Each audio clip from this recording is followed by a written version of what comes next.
So today I want to talk about velocity capital, but first, disclaimer, it's not financial advice. Please consult an attorney. Please consult your attorney, your financial advisor, whoever you deem necessary to what you're going to do with your money.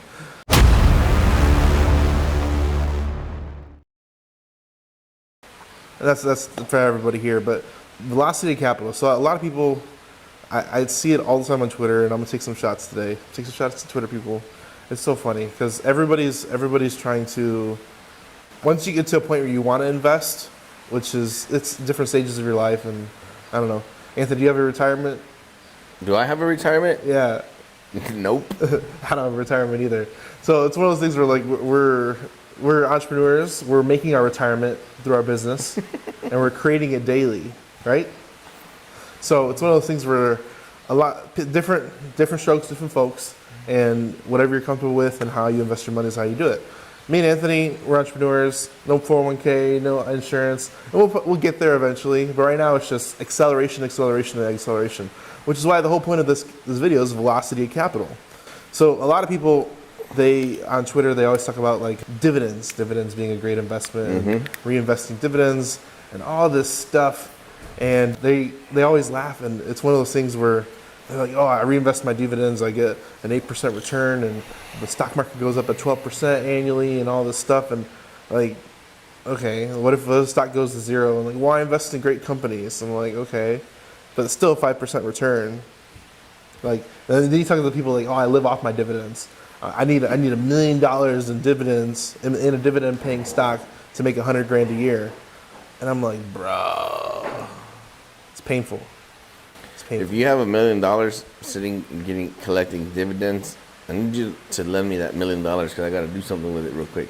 Yeah, and the reason why is like, if you can deploy that capital fast, like let's say you want $100,000 a year, if you can learn how to create a better ROI, you can use less money.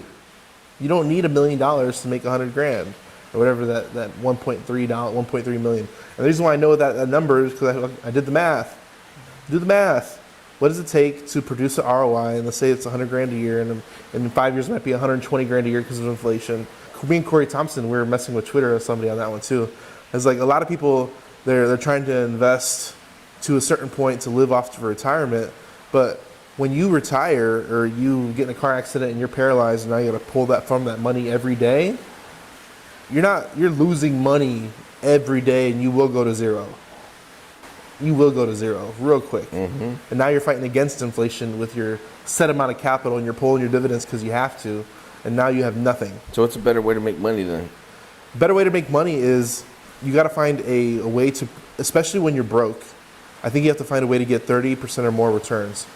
30% or more returns. I know you're laughing at me. Oh, how the heck do you get that? Everybody always laughs at me. It's hilarious, but one of the things that, it doesn't matter, you can do this in business, you can do this in multiple different businesses, but since we're real estate, we're going to talk about how to do it in land and real estate, and me and Anthony always laugh at this one. So I say this a lot, and if you hear me say it a million times, it may click one time, and I'm going to keep saying it, but the easiest way to get a 10% ROI, which is a lot of people's targets, is to buy something full price and sell it for 10% ROI. You just become the bank on that full price of property. Now, the trick is, to get better ROI, you have to find opportunities with a cash spread in between. So this is where arbitrage comes in. If you can get pricing arbitrage and then create high interest on that property or whatever that is, you can really create good ROI very easily, and it's repeatable. And this is one of the things where I think everybody should go, especially if you want to get a wholesaler. Don't become an agent, become a wholesaler, because a wholesaler teaches you how to find good opportunities at good price points. And once you learn that, you're good for life. You're set for life. And then you just stack your money up, and then you can start self-financing stuff. But essentially, if you can buy a $100,000 property for under $50,000, you're going to make 20 to 25% very, very easily. And especially if you do tighten up terms. But even like 30-year debt, if you can get a deal for around $50,000, 50 cents on the dollar, and you self-finance something for $100,000, you're making a 30% ROI very easily. And this is over 30 years. A lot of people, they're trying to put $50,000 to $100,000 in, you get $50,000 to $100,000 out in 6 to 12 months. We have lenders like that all the time. It's a lot harder to do that, but if you can put $50,000 in and get 30% ROI for 30 years, now you're talking. Significant. it's significant ROI very quickly and very easily. Yep. So I think that's something you need to think about. If you have money to invest or you already have money invested, what is it making you? And then like people say, well, it's making me very little, but it's safe.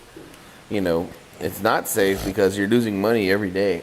If you have it in a very safe, right, investment, whatever you consider safe, if you just put it into land, the returns are obnoxious. Like to pay 2x on a deal for a loan, it's to other people like y'all are crazy. There's no way that's sustainable. But in our world, a 2x return is like, if it's not 2x, we're not investing in it. So we talked to a guy yesterday, and he said he bought like 15 infill lots in the city. And for him, he's like, I haven't needed the money since I bought the lots 10 years ago, But for him, he's kind of like land banking. Even him, he's still gonna kill it because he asked me this, and this is so funny. He asked me, he's like, how do I monetize the situation? He's like, I've been paying, one of these lots is worth 200 grand. He bought it really cheap 10 years ago, and now he's paying like $2,000 a month in taxes. And I'm like, dude, $2,000 a month? $2,000 a year, my bad. $2,000 a year in taxes. And I was like, dude, just sell or finance it. Get paid to hold it as a lien holder. You still don't need the money today. He's like, no, I don't need the money. I'm like, dude, sell or finance that with a down payment, get some cash back, and just collect interest on it. Yeah. High interest, and do nothing. That $2,000 a month is now that buyer's problem, and now you collect interest on that property till they build something. If they don't build something, I told them put a first right of refusal on that property to buy it back. If they ever want to sell it, you come buy it back. You already have $200,000 worth of equity in this property. To buy it back might cost you 20 to 50 grand, and now you resell it again. Just play the game over and over again, and you're playing the bank. And this is why banks love debt. Like it says, there's different stages and different things you can do, and depending on where you're at in life and how much capital you have. But I think when you're broke under $500,000, you need to find ways to make quick ROI. Like here's the thing, Chris Rude said it here at the event. He's like, I'd rather start a business with $500, $1,000, because if I lose that $500,000, who cares? And this is why I think startups are amazing. If you can start a business and with $500 to $1,000, and different business might be $5,000, $10,000. So it depends on what your skill set is. You can create a lot of value in that business just by starting that. Even if you start as a side hustle, who cares? You can create good ROI on that deal, and then you can start investing that capital over and over again. A lot of people, they do different things. You can buy businesses. I think it's something we learned here. You can start your own business. And then I want to take some shots at some house people. You want to have some fun? The junk collectors? The junk collectors. So I always do the math. I always do the math whenever I see this stuff. So there was a guy, and this is a funny story for everybody. And look, I love Twitter. So a guy messaged me, or a guy posted, and whenever people post like these amazing screenshots of what ROI is and all this stuff, you always have to do the math to see what the real ROI is. And this is just me because I'm a numbers guy. I always do the math. It's so funny. So this guy posted about how somebody bought a house for $275, $245, something like that, and then they sold it 27 years later for 1.2, and then his comment was buy and hold. Now, when you think about that, 275 to 1.2, it's like a 5x return. It sounds amazing, right? 30 years. But that's the key point. It was 27 years. So when you do the math, 27 years, it was like a 6.5 return across 27 years. 6.5 return. So I was messing with the guy on Twitter because he's all buy and hold, do all this stuff, and I'm like, dude, like you lost money on this deal.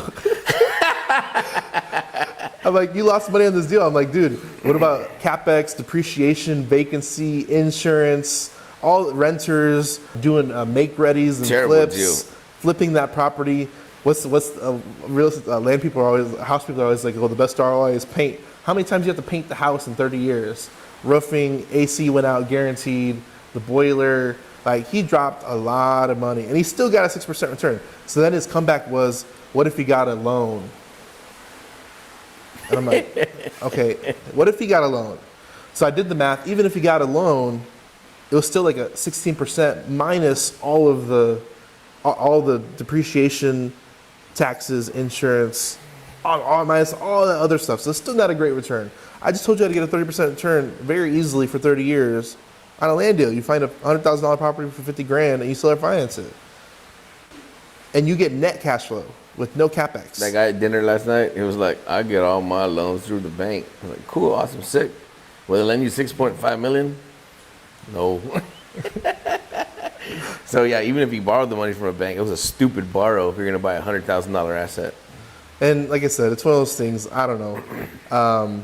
This is just our opinion. You can do whatever you want, but This is not financial advice. This is not a financial advice again. But it's one of those things where, like, if you're broke, you gotta really invest in yourself. You gotta really invest in getting good ROI.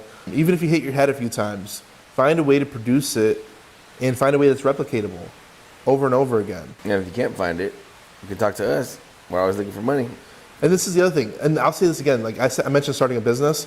My first business was a trucking company. He ran a construction company for 15, 20 years. Mm-hmm. Trucking, and this is, you can look this up, publicly traded trucking companies, they operate off a 4 to 1% margin. If you don't know what that means, essentially every dollar they make, and mind you, these are billion-dollar companies, they make 4 cents, or for every dollar they make 1 to 4 cents per dollar. Damn. It's crazy. It's crazy. It's literally insane. So, like, when I got into trucking, I didn't really understand the business side of it, but then you get hit with insurance, taxes, you got fuel tax, fuel, employees, employee insurance. You got all these expenses that hit you. Maintenance on your equipment, maintenance on your truck. It's just the expenses get over and over again. So, like, if you're hopping into business, make sure you understand the real cost and what the margins is. Try and I think we talked to the business guy. He tries to get businesses that are 20 to 30% margins. Those are great, but you need to find something that produces a great ROI over and over again. It's replicatable, and you can find a way to invest that money over and over again. I think that's all I got. That's the Velocity Capital, man. Learn how to invest. Go do it, and hit your head on a few things over and over again. I will say one thing, that if you're investing with us in our type of assets, people will make fun of you because it's hard to believe, right? You can get those kinds of returns. So you got to believe in yourself. You got to, like, not listen to the noise. Some people will tell you that the returns we can get are too good to be true. Drown all that stuff out, because just because somebody else can't get those types of returns doesn't mean that you can't. And this is the other thing too. Understand the investment. Do not blindly invest. I mean, I see it all the time. Where I'm doing a podcast with Oleski.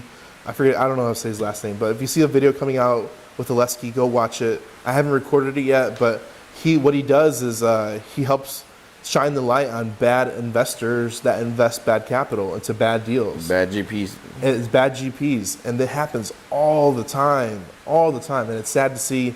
And that's why I want to really shine a light on it. Is like, if you're going to invest money into an opportunity, make sure you understand what are the drawbacks, what's the good, the bad, the ugly, what's the worst that can happen. I think one of the greatest questions that our lenders have been asking us is, like, tell me a bad deal. What's the worst that can happen? What's the timelines? Like, ask the good and the bad, because you want to understand the full front and back end of the investment, because stuff goes wrong. We've had deals that have gone bad. We've lost money, but we're okay with losing money, because as long as we hit 8 out of 10 deals, we're in the money. You do 10 and you get, like, obnoxious returns where people are like, you can't believe it, and then one goes bad, like, they'll be okay. You'll be okay. So, and this is one of the things, don't stop swinging. If you stop swinging because you got hit in the face once and you lost money, you're out of the game. You got to keep coming up to bat and keep swinging, because once you practice enough, you're gonna get some good hits, and you'll forever be in the game, and you'll be set for life. If you don't have money to invest, think about raising capital. There's a lot of people that have poorly invested capital. So have conversations, learn how to raise money, educate them, educate people, and then lend us some money and we'll get you a stupid return. I don't know. It doesn't have to be us, but it can be anybody. But we'll find a place or something. But we will find a placeholder for that money. Yeah. There you go. Velocity Capital. We'll see you next time. Go share, like, subscribe. We'll see you next time. Thanks, guys.